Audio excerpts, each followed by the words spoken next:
Alright, you guys all fucking rock. I put up that video a few days ago. Your ideas, asking you what you would do if this was your motorhome. And I assumed I would get some of the regular stuff, which I've heard 1,000 times before. Oops, sorry, can't talk to you right now, bitch. Talk to you in a bit. But I got a lot of really good ideas. Some stuff that I'm already working on, and some other stuff too that I'd somewhat considered, and then other totally new ideas that I hadn't even thought of. So that's awesome, guys. I'm not even scripting this. I haven't even really gone over the video today to look at ideas to talk about, but I'm just going to start reading off ideas here and throw it together. Gary Clark says, square wheel covers painted like square wheels with breast-shaped hubcaps. Or paint them like bricks so you look like a building on pilings. Yeah, that's the ticker. Yeah! Yeah, man. Yeah, man. I'm going to buy you a beer for that one. That one's awesome. My damn channel says, I would install a flux capacitor. LOL. Oh, shit. Do you know how many times I was thinking about doing a theme for this van, like a Starfleet shuttlecraft? I could put touch screens all over the place and make it all Trekkie and stripes on the outside. And then I thought, hey, how about Back to the Future, like the DeLorean, paint it all silver so it looks like aluminum outside. And I said, I'll put the flux capacitor inside too. Yeah, that'd be pretty awesome, man. I like that idea too.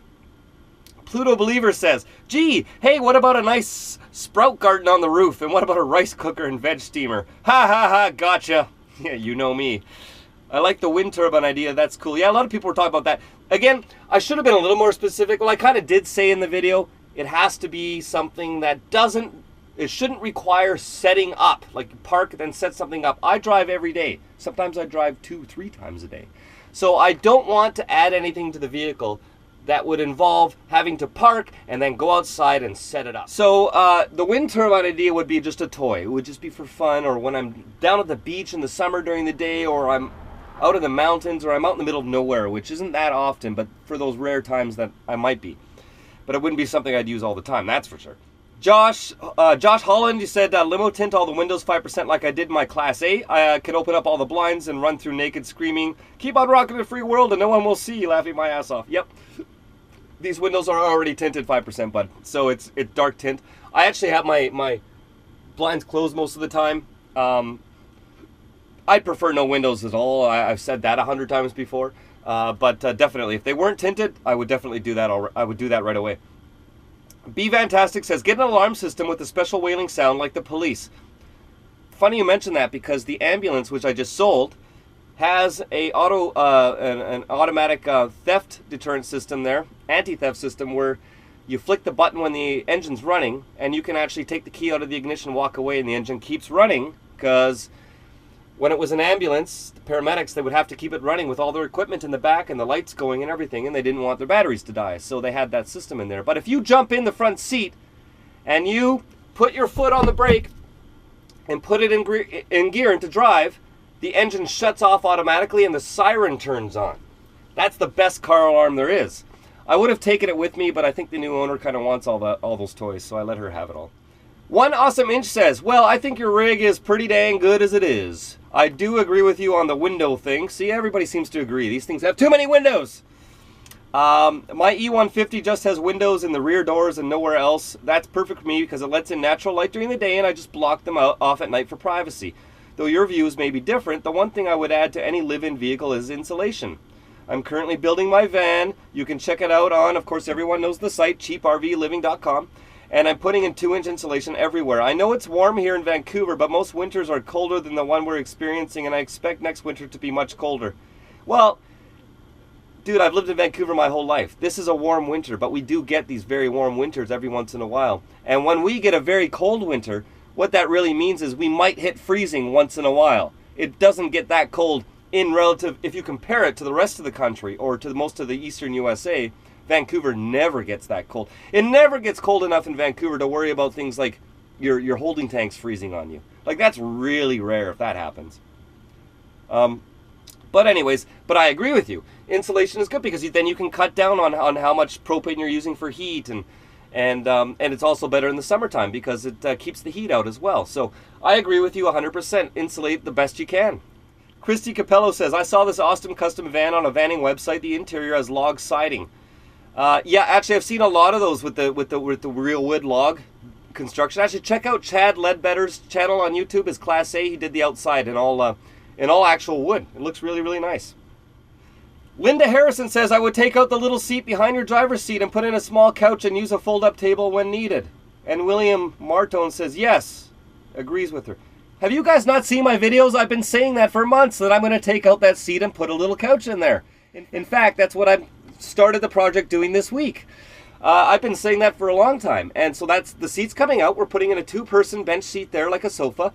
And underneath is going to have my 3-stage marine battery charger, which I have bought, I've now purchased, and it's going to be installed there. And then more storage. It's all good. I was going to put the other battery there, but it turns out that it fits under my sink. So it turned out better that way. True North says, I agree with the window thing. Less is more. See, another one. I'm a city dweller as well, which brings up unique challenges, shall we say. No such thing as too much security. Los Angeles. I guess it depends on where you are, man. Your van and attitude rocks, dude. Thank you. Right on, man. Keep on rocking in the free world. Totally Left Field says, let's all start buying Brinks trucks and converting them. I totally agree. I would love one of those things. That is like the perfect camper platform. If anybody can find me an Brinks truck or armored van like that, even though it's technically illegal in BC to drive around an armored vehicle, it's their anti-gang legislation, but I don't think they could do much about a factory armored vehicle. I'd fight it anyways. It'd be worth having one of those. Anyone can find me one of those. Let's work out a trade, eh? Kimmy Coolbean says, hi Justin, first off, we really like your videos. Thank you for all the laughs. You're a funny guy. I agree with you on the marine quality versus RV quality. Absolutely. I think it's a great idea to substitute marine materials whenever you can. Your marine furnace is awesome. When we saw it a few months ago, we were impressed. Very good idea. FYI for you, they're made right here just outside Vancouver in Surrey, BC. Very good idea. We just started RVing, got a Class B, and for an upgrade installed Wi-Fi drop cam for an easy security camera and Apple TV so I can watch Game of Thrones on the road. Oh yeah, check out the RV from our phone while we're out. Yeah, exactly. Again, thanks for the laughs. Love the vids. Keep them coming. Thanks, Kimmy. You rock. Drop by if you're ever here in town. Claude Rains.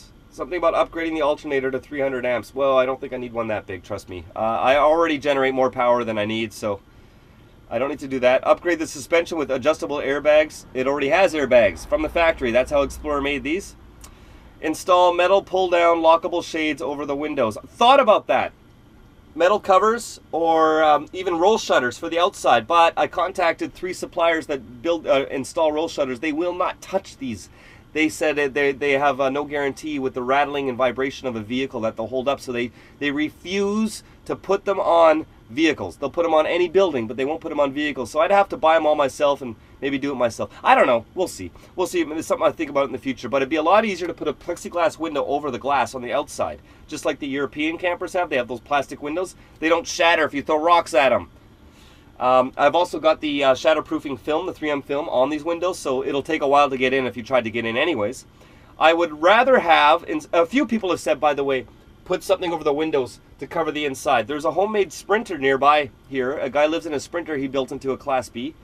And if you look up at his window in the sunlight, he's got tinted windows, but you can still see enough to see that he's got metal guards over the inside of the windows. Kind of like perforated metal, so you can see out to the holes still.